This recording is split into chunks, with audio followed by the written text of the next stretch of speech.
கடந்து போன 3 மக்களவைத் தேர்தல் கருத்து கணிப்புகள் சொன்னது நடந்ததா? ஒரு பார்வை.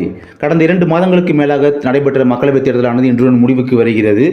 கடந்த ஏப்ரல் 19ஆம் தேதி தொடங்கிய மக்களவைத் தேர்தலின் கடைசி வாக்குப்பதிவு 43 நாட்களுக்கு பிறகு இன்று முடிவடைகிறது.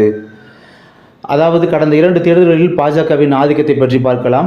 2014 மற்றும் 19 ஆகிய 2 மக்களவைத் தேர்தலிலும் நரேந்திர மோடி தலைமையிலான பாஜக அதிக வாக்கு வித்தியாசத்தில் வெற்றி பெற்றது. 2014 மக்களவைத் தேர்தலானது ஏப்ரல் 7 முதல் மே 12 வரை நடைபெற்றது. இதன் முடிவுகள் மே 16ஆம் தேதி அறிவிக்கப்பட்டது.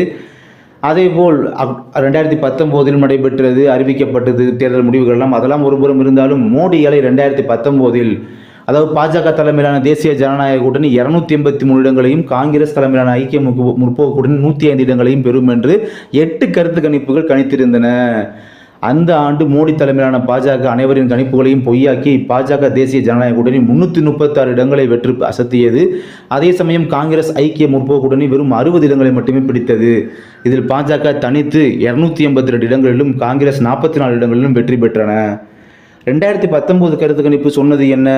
2019ஆம் ஆண்டு மக்களவைத் தேர்தலிலும் பாஜக தலைமையிலான தேசிய ஜனநாயக கூட்டணி 306 இடங்களையும், காங்கிரஸ் தலைமையிலான ஐக்கிய முற்போக்கு கூட்டணி 120 இடங்களையும் பெறும் என்று 13 கருத்து கணிப்புகள் கணித்திருந்தனர். ஆனால் இதை மீறி பாஜக தேசிய ஜனநாயக கூட்டணி 353 இடங்களை பிடித்து மீண்டும் ஆட்சி அமைத்தது. காங்கிரஸ் தலைமையிலான ஐக்கிய முற்போக்கு கூட்டணிக்கு 93 இடங்கள் மட்டுமே கிடைத்தன.